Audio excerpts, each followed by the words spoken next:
Olá, pessoal! Esse é mais um episódio do Tech Talk Delas, um podcast do Tech Woman. Eu sou Laís Xavier e estou aqui recebendo uma pessoa maravilhosa, um amigo querido, Leonardo Almeida. Muito obrigada por ter vindo aqui. Eu que falar agradeço de receber esse convite e poder conversar com essa audiência aqui do Ei, que podcast massa! delas. Gostei de tu ter vindo. Ó, vou falar a mini bio dele. Ele é um cara arretado, uma história inspiradora. E eu vou filar aqui, né? Porque ninguém vai conseguir um negócio desse assim. De Recife para o mundo, Leonardo Almeida transformou desafios em oportunidades a fundar a Blue Technology. Ele vai explicar para a gente por que ele fez isso. Hoje, ele lidera uma equipe com mais de 80 colaboradores e comanda uma das empresas de tecnologia que mais cresce no país. Essa Blue é virada, viu? À frente de projetos inovadores no setor público e privado, inspira a transformação digital com estratégia, coragem e propósito. Léo, conta pra gente a tua história. Que massa. Eu conheci Léo, assim, há um tempo atrás. Ele me entrevistou no podcast dele. Ele tem um podcast maravilhoso. Ele vai convidar vocês para esse podcast. Mas a história dele trouxe ele para cá hoje. Aí a gente quer ouvir. Conta aí pra gente. Que massa, Laís. Primeiro, obrigado pelo convite. É massa estar conversando com vocês. E é sempre bom contar essa história que vai recebendo novos capítulos a cada ano.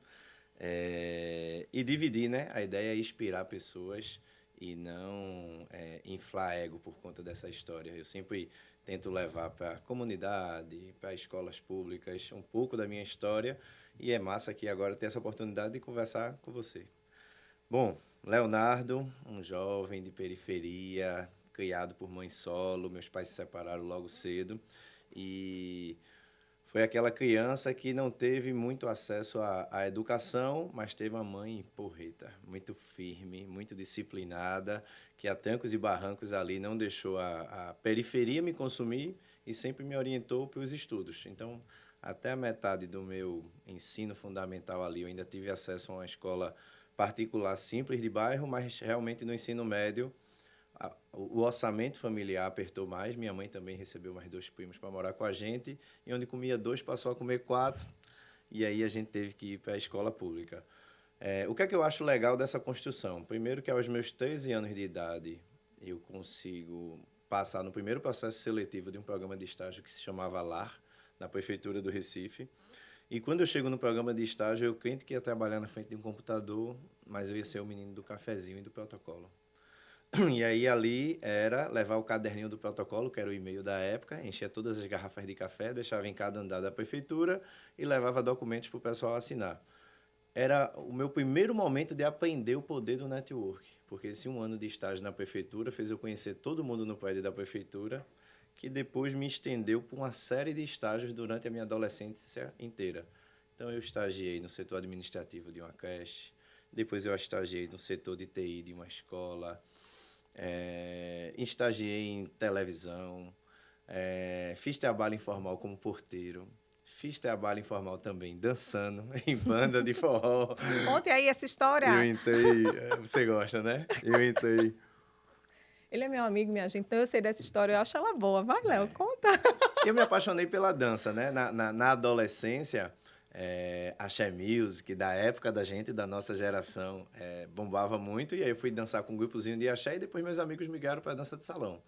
E aí na dança de salão eu vi eles começarem a ser contratados para ganhar um serviço extra. Então, num determinado momento da minha adolescência, ali na fase de jovem adulto, eu já trabalhava durante o dia, fazia faculdade à noite e no final de semana eu tinha alguns trabalhos com dança, porque eu entrei na dança de salão e aí eu comecei a trabalhar em banda, tinha o Cantinho da Seresta ali que fica em frente à Ferreira Costa na Tamarineira, que hoje é um self-service, ali era um barzinho que as pessoas iam para dançar, então eu também trabalhava dançando ali, tudo para complementar a renda e construindo uma disciplina que forjou muito o meu perfil para a pessoa que eu sou hoje. E aí tem uma história muito interessante, porque na dança de salão, eu conheci principalmente mulheres que mudaram a minha vida em forma de aconselhar. Porque a minha visão era, eu vou terminar os estudos e vou trabalhar no comércio. E vou entregar meu currículo em shopping, em Rua da Concórdia, e aquilo seria o meu caminho. E aí eu encontrei várias mulheres 40 a mais, já divorciadas, já com a vida resolvida, várias pessoas com muito estudo, concursadas, e todo mundo virava para mim e dizia, nada disso, o senhor vai fazer uma faculdade. E aí começaram a pegar no meu pé. Que Minha massa, mãe não tinha essa leitura, minhas amigas da dança cobraram muito isso, e aí eu tive o olhar de ir para para a faculdade. Mas antes disso foi muito engraçado. Por quê? Porque quando terminou meu último estágio, e ali a virada do terceiro ano do ensino médio, eu ainda queria fazer mais um ano de cursinho, porque eu não me sentia apto para passar na faculdade, eu fui entregar, imprimi 200 currículos, eu saía da Bomba do Emetério andando, que usava a Avenida Norte inteira e Rua da Concórdia, no outro dia andando Shopping Tacarona, andando Shopping Plaza, entregar meus currículos. E ninguém nunca me chamou para uma entrevista. E depois eu vim descobrir que o meu e-mail, leobolado596@hotmail.com, não trazia seriedade. Só que a minha mãe não tinha esse discernimento para dizer que aquele nick não podia ser usado no currículo profissional. E eu fiz isso por causa de futebol, que eu sou um apaixonado de futebol. Criei essa conta de e-mail com 12 anos, vai. E aí tive essa dificuldade. Não consigo entrar no mercado de trabalho. O lugar que eu estagiava conseguiu renovar meu estágio, que era uma empresa de transportadora também, que eu estagiei na rodoviária Caxangá.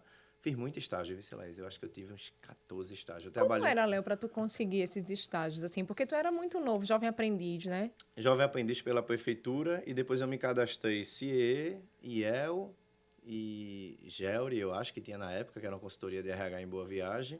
E através dessas três me traziam muito estágio, porque primeiro que eu pegava no pé, dizendo que eu precisava muito, que aquele dinheiro era de pagar conta, sustento da minha família, e aí todo mundo ficava ali querendo me acolher, e aí quando eu saía de um estágio, ó, tem um menino lá da Bomba do Emetério, coloca ele, ele é trabalhador, e aí eu ia conseguindo arrumar os estágios. E trabalhar em vários lugares me trouxe uma visão logo cedo do que era bom e o que não era. Porque eu estagiei, não é feito o estágio de hoje, regulamentado, bonitinho. Eu estagiei de segunda a sábado, 8 horas por dia. Eu estagiei à noite. Eu tive muito estágio que naquela época o pessoal topava uma informalidade maior e aí eu vivi algumas jornadas em alguns ambientes um pouco insalubres, mas que me forjaram para dizer, para ter valor e ter gratidão do que é bom e do que não é bom. Porque às vezes você entra num escritório legal, num ambiente massa, e quando é seu primeiro emprego, você não valoriza a questão do ambiente. E eu valorizo muito o ambiente. Um ambiente aqui como esse, eu valorizo bastante. Bom, faculdade. Só tinha a chance de fazer a faculdade no ano que eu tentei ingressar. O PE federal, na época, fiquei em remanejamento, não consegui passar. E aí a gente foi tentar uma faculdade particular. E aí a gente foi buscar uma faculdade particular que, se eu ficasse entre as primeiras posições, eu ia conseguir uma bolsa ali de 70%, 80%. Eu vou com a minha mãe, a gente faz o pagamento do processo seletivo, eu fico entre as primeiras posições, consigo essa bolsa nesse percentual, mas a gente não tinha o dinheiro de pagar a matrícula. E aí eu começo a procurar um novo emprego para poder pagar a faculdade, porque no meu currículo tinha entrado matriculado na faculdade, né? Já estava na faculdade. Já estava na faculdade. E aí todo mundo que me negou no mercado, Rua da Concórdia Shopping, não era mais o meu público-alvo. Eu estava buscando outros lugares que dessem oportunidade de estágio para quem estava cursando a graduação. E aí eu encontro uma vaga na GELRI, na RM Sistemas, que depois iria virar TOTOS. E foi muito legal isso, porque foi uma vaga que minha mãe circulava os classificados dos jornais, e eu, com muita revolta, porque a gente fez isso alguns finais de semana e não consegui, e estava chegando na última semana de ou matricular ou trancar a matrícula na faculdade. E aí um jovem, meio rebelde, né, quando minha mãe me deu o jornal, eu rasguei o jornal chorando, dizendo que Deus não olhava para a gente, não olhava para a família da gente. Minha mãe foi lá, me arrepio até hoje quando eu lembro disso. Minha mãe foi lá, comprou o jornal de novo, circulou somente essa oportunidade e me pediu para eu mandar o currículo só para essa oportunidade. A gente circulava toda vez 10, 15.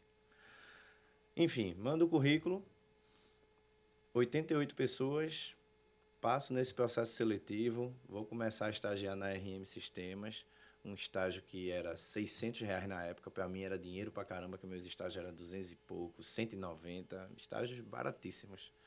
E aí, depois eu entendo que eu fui selecionado, porque na rodoviária Caxangá usava TOTOS RM, e eles achavam que eu sabia, mas ninguém me perguntou. Então, eu entrei por um conhecimento que acharam que eu tinha e não tinha. Mas, enfim, lá dentro eu sempre fui muito disciplinado. Quando me deram algo para fazer, eu saía até atorando, estudando. E aí a minha jornada começou na RM Sistemas junto com a faculdade. E aí na RM eu tive uma ascensão muito grande. Por quê? Eu brinquei, eu cheguei aqui para o podcast e eu disse, ó, eu não me visto com o padrão do nosso mercado de tecnologia, né? Eu sempre me vesti social. E aí eu chegava para estagiar na RM Sistemas, os meninos tudo vestido para estágio, e eu já estava com a roupa vestida para a próxima oportunidade que eu queria ter. Então eu já ia mais diferente, já ia mais formal. E começaram a ver isso em mim, um nível de busca, de crescimento muito grande. E aí eu acho que o conhecimento com os outros estagiários meio que empatou, mas a postura me diferenciava. Aí eu comecei a ter oportunidade rapidamente. Então, eu virei analista de implantação com 3 meses de estágio. Fui contratado antes do período do estágio terminar. A TOTUS compra a RM Sistemas e vira uma empresa grande. E aí, nessa jornada, é muito engraçado as minhas conquistas, porque eu sempre ficava desenhando meta, para não desviar minha atenção. Então, eu ainda me lembro, virei para minha mãe e disse, a gente vai ter a primeira casa ar-condicionado aqui na rua, na Bomba do Emetério. Era o lançamento do Split. Não era nem o ar-condicionado, caixão de caixa, né? E aí, nos meus 2 primeiros estágios, eu ar-condicionado no quarto da minha mãe, na minha casa, toda estruturada, e vamos comer pipoca, não tinha Netflix, era assistir DVD, e vamos economizar para prosperar aqui. E aí, essa jornada de disciplina e sempre colocar uma meta para construir um conforto maior na minha casa, ela sempre foi o meu propósito para trabalhar. Eu não caí para a área de tecnologia porque eu era um entusiasta em tecnologia, porque eu era bom em exatas, nunca fui. Mas eu queria trabalhar para poder dar um conforto melhor na minha casa. Esse era o meu propósito. O trabalho que viesse, eu ia tratorar do mesmo jeito. E aí, entre RM e TOTUS, eu conto isso com muito orgulho, foram 6 anos de empresa e eu tive 12 promoções. Eu tive 2 ações a cada ano para evoluir de cargo e de step, né? Uma multinacional tinha um programa de cargo e salário bem direitinho. E nesse último momento na TOTUS eu já estava como executivo. E aí eu trabalhava em contas enterprise e tomava conta de alguns segmentos, educação, construção, agronegócio. E conseguia bater meta muito rápido. E depois a TOTUS tinha uma dor que era, não tinha mão de obra suficiente para atender a necessidade do mercado. E começava a dificultar fechar novos negócios, porque tinha que trazer gente de São Paulo, de Joinville, e as empresas pernambucanas não queriam pagar esse custo de traslado, hospedagem, enfim. E aí eu disse, tem uma dor aqui. Se eu sair para empreender, eu vim desde a parte técnica, eu me desenvolvi como executivo, meu network está grande. Se eu lançar um negócio, eu acho que eu vendo pelo meu CPF e converto clientes. E aí fiquei com isso, buzinando na minha cabeça. Quando eu decido comunicar a TOTUS que eu vou sair para empreender, 100% da empresa fez, tu tá louco. Tu é um dos caras que tem mais ascensão dentro da empresa, que tem mais promoções, um monte de gente não vai bem com a tua cara por conta disso, inclusive, tu vai sair. Eu falei, vou sair porque eu acho que empreender vai ser meu viés. Eu tenho um perfil muito grande de liderança, eu consigo convencer pessoas, eu acho que é o meu caminho. E aí, em 2013, eu saio da TOTUS. Engraçado que entrou para estagiar nesse período comigo algumas pessoas que trabalham comigo até hoje na Blue. E Everson, que foi o meu sócio fundador, ele tinha saído antes, porque não tinha conseguido a oportunidade de se desenvolver na TOTUS. E ele foi ser consultor independente da TOTUS lá em Santos. E aí ele tinha voltado para Recife fazia uns 3 meses. Quando ele soube que eu saí da TOTUS, ele, vamos ser sócio? Aí eu fiz, bora. E eu e ele se identificava muito, porque a gente era os 2 meninos de periferia na RM. Então a gente fazia muita coisa junto. A gente vendia os tickets para levar marmita. A mãe dele era diarista e a minha mãe era desempregada. E a gente não conseguia conectar com um grupo como se fosse escola, um grupo social diferente, e a gente ficava muito junto. Isso trouxe uma amizade muito forte. E aí, quando ele me chama para empreender, ele atendia 2 ou 3 clientes. Ele fez, vamos ser sócio 80-20. Eu fiz, por quê? Ele, porque eu tenho 3 clientes. Eu fiz, então você vai me dar uma semana, eu vou ligar. Se eu dobrar e colocar 6 clientes aqui, é 80-20, eu e você. Aí ele fez, não, vamos deixar 50-50. E aí nasce a sociedade, eu tiro uma semana ou 2, não lembro agora, para descansar. Quando eu ligo, eu fecho 17 clientes. A Blue nasce com usina São José, usina Petribu, grupo de varejo grande de Maceió, a gente atendendo, Moura do B, contas grandes, que eu tinha um relacionamento com a TOTUS, e eu fui fechando para prestar serviço e consultoria. E aí a gente começa uma Blue com 20 clientes sem nenhum funcionário. E aí eu tive que montar um escritório, começar a contratar pessoas, foi massa. Tudo presencial, 2013, não tinha isso de híbrido e remoto. As caixas dos escritórios, dos móveis do escritório, tudo para montar, e eu entrevistando a galera e dizendo, isso aqui vai ser sua mesa, aqui vai ter uma cadeira, aqui vai ter um monitor, é assim. E aí eu formei o primeiro time ali com 7, 8 pessoas, que esse time chegou a ter nos 2, 3 primeiros anos 17 pessoas. Danou-se. A gente bateu rapidamente 1,5 ou 2 milhões de faturamento ano, só com esse negócio sendo consultoria TOTUS. E aí, no terceiro ano, vem a primeira grande lição como empresário. Eu estou um belo dia no trabalho e aí meu time chega e 100% do meu time pede demissão de uma vez. E aí eu com meu sócio eu faço... Nossa. O que foi que aconteceu aqui, né? E aí todo mundo queria sair para lançar um outro negócio como consultoria TOTS e depois de muitos anos eu vim ter um entendimento do porquê.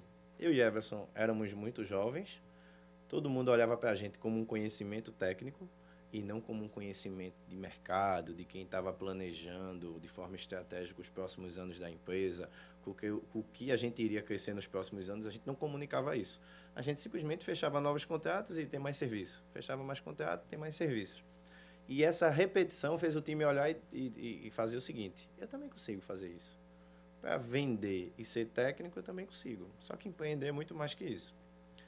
Essa galera sai, a gente fica com o escritório vazio, com a decisão de volta para o mercado, empreender é um negócio foda para fazer, emocionalmente é muito desgastante. Ou vamos continuar aqui e entender como virar o jogo e o que a gente não fez bem. E aí a gente teve muito aconselhamento. Everson é adventista, eu sou um frequentador da Episcopal, já fui católico, tradicionalista, depois fui ressignificando minha forma de ver a vida. E aí a gente teve aconselhamento, ele com o pastor dele, eu com o padre na época, enfim. Fomos estudar pessoas. Eu fui me especializar em gestão de pessoas, RH, depois fui estudar cultura organizacional, acompanhei algumas imersões em São Paulo. Ele foi se desenvolver em outras áreas para a gente ter as skills complementando. E aí a gente vira o jogo. Quando a gente vai recontinuar a Blue, e nesse episódio a gente teve o distrato de 60% a 70% da base, porque o próprio cliente não via valor na nossa entrega, ele comprava preço. Então, quando apareceu essa turma vendendo por valor hora menor, ele quis diminuir custo. Até isso, a gente tinha que mudar o storytelling, a forma que a gente se comunicava com o mercado. Construir acordo de sócios, construir código de cultura, mudei o relacionamento com as pessoas, habilitei partnership, inventei, construí uns 12 tipos de meritocracias diferentes vinculados a resultado, EBITDA, lucro líquido, NPS do cliente, porque a minha Blue dos 3 primeiros anos era uma réplica da TOTS. E eu tinha uma empresa pequena com modelo de multinacional. Então, se você bater esse ponto, depois de 10, 15 minutos do horário previsto, ia receber um espelho de ponto com a minutagem descontada. Não era um negócio para prosperar. Você já faz isso quando você é muito grande e as pessoas querem trabalhar com você. E aí, nessa segunda fase Blue, começo a ter outro tipo de relacionamento com as pessoas e vou abrindo outras áreas de negócio. Então, a gente começa a trabalhar com fábrica de software, depois a gente começa a representar alguns BPMs do mercado e aí também trabalhar com desenvolvimento de BPM. Depois a gente habilita a área de dados e aí começa a estruturar informações de dados, Business Intelligence, Data Mart, Data Lake. E esse conhecimento todo de background, de software house, de TOTS, de RP, fez a gente construir alguns produtos para o setor público. Que aí entra a terceira fase de Leonardo, que é provocado pelo Sebrae para participar de uma licitação. Achei um negócio super trabalhoso, fazer um monte de papel para habilitação técnica, para habilitação jurídica, cumprir os requisitos do edital, as licitações era tudo presencial. Fui para uma e ganhei a primeira. E aí gostei. E aí eu falei, rapaz, eu vou virar bom nisso. Porque isso dá trabalho e muita gente não quer. Se eu estilei e sou trabalhador, quem não é trabalhador vai estilar o dobro. E aí eu vou ser bom nisso. E aí essa parte foi engraçada, porque quando eu começo a trabalhar com licitação na Blue, tinha uma série que era o sucesso na época, que era Suits. Harvey Specter, escritório de advocacia. Assisti. Rapaz, poderia me chamar de Leonardo Specter, né? Eu era cópia nos trejeitos, no jeito de falar. E para mim, licitação era uma charada, porque a licitação presencial, você tem regras, né? Então, se você está 5% abaixo do valor menor, só essas empresas partem para a fase de lance. E aí eu ia com vários envelopes de proposta comercial e queria fazer a leitura das pessoas no momento da licitação. Quem eu já conhecia no mercado, aos pouquinhos eu tinha um comportamento, quem eu não conhecia eu tinha leitura pela pessoa. Será que essa pessoa vai ser agressiva ou não vai? Aí analisava a roupa, analisava comportamento, sabia quem já atendia aquele cliente ou não pelo nível de nervosismo, porque a licitação era presencial, então era alguém dando a continuidade do contrato. Eu sou muito bom em ler pessoas. E aí várias licitações no presencial eu ganhei dessa forma. Depois eu vim entender a minha habilidade. A Blue cresce muito no setor público, e aí eu tenho que me desenvolver numa terceira onda, que é a onda de as pessoas quererem entregar sua carreira ao meu negócio e se sentirem valorizadas dentro da Blue como uma empresa que vai prosperar. E aí eu comecei a construir ritos dentro da empresa. Há 5 anos consecutivos, a Blue tem um All Hands, que é um encontro mensal, onde é um momento somente de fala de negócio, resultado da empresa, para onde a gente está indo, quais são as próximas oportunidades, que avenida de crescimento a gente quer fazer e por que a gente quer fazer. E em alguns momentos que a gente retrai, por que a gente está retraindo e o que vai acontecer. E aí isso traz muita, como é que eu posso dizer, propriedade, tanto de mercado intelectual para o time, que eles começam a confiar mais em você para entregar a carreira para a sua empresa. Então, por exemplo, alguns layoffs, alguns movimentos de híbrido, de 100% remoto, do mercado agora com inteligência artificial, a pessoa se desenvolver mais em negócio, um pouco menos em técnico, porque a IA automatizou alguns processos repetitivos. Todas essas pontuações foram falas que foram feitas antes do contexto estar 100% explorado pelo mercado. E aí parte não só de Leonardo, mas de Everson, de Emerson, de Marcos, de André, que são sócios da Blue, cada um estuda um pouco, a gente prepara um material de all hands e eu sou o porta-voz dessa comunicação. E aí você começa a construir prova social com o time, que o time começa a fazer. Pô, você sabe para onde está indo, a gente não fechou um negócio com o fulano de tal aqui, porque não valia a pena descer tanto o preço e ser agressivo dessa forma, e no segundo momento esse mercado vai voltar para você. E aí quando você começa a ter essa assertividade, as pessoas hoje têm brilho nos olhos, né? É o IBO, o índice de brilhar os olhos que eu brinco lá na Blue. IBO, gostei. De querer trabalhar com a gente. E aí, esse jogo, Laís, de continuar se desenvolvendo é até hoje, porque, por exemplo, depois eu fui me habilitar em algumas coisas. Palestra, lançar o Bluecast da Blue, receber convidados. E eu não vou dizer a você que a base que eu não tive de um estudo qualificado não me traz desafios até hoje. Até hoje traz. Às vezes é um termo de concordância, vícios de linguagem que eu tive que lutar aos montes, fonoaudióloga para poder ter uma dicção e uma expressão melhor.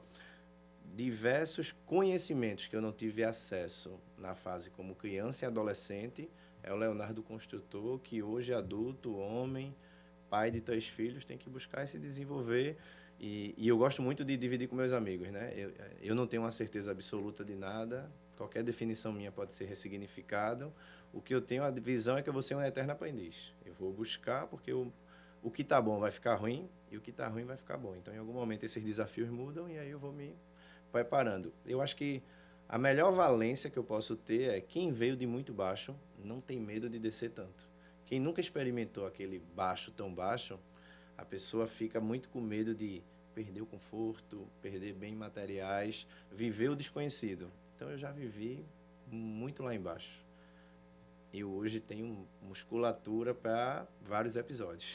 Ô, Léo, para mim uma coisa bem curiosa, assim, na tua trajetória inteira, e eu acho isso bem interessante a respeito da tua personalidade, assim, é como o desenvolvimento das tuas habilidades, que não são técnicas, né? Essas habilidades comportamentais, elas determinaram muita coisa na tua jornada, né? A forma como você interpreta o ambiente e você se comporta nele, né? É para muito além de um desenvolvimento técnico. É chegar e dizer, não, aqui eu tenho que fazer tal coisa, eu tenho que fazer networking, eu vou me dispor a aprender. Então, essa maneira de pensar, eu acho que ela é determinante, fundamentalmente para o desenvolvimento profissional e mais para quem está numa situação de vulnerabilidade, não é? Você acha isso? Eu tenho 100% de convicção que o que mais me diferencia é comportamento, postura e atitude, em qualquer ambiente.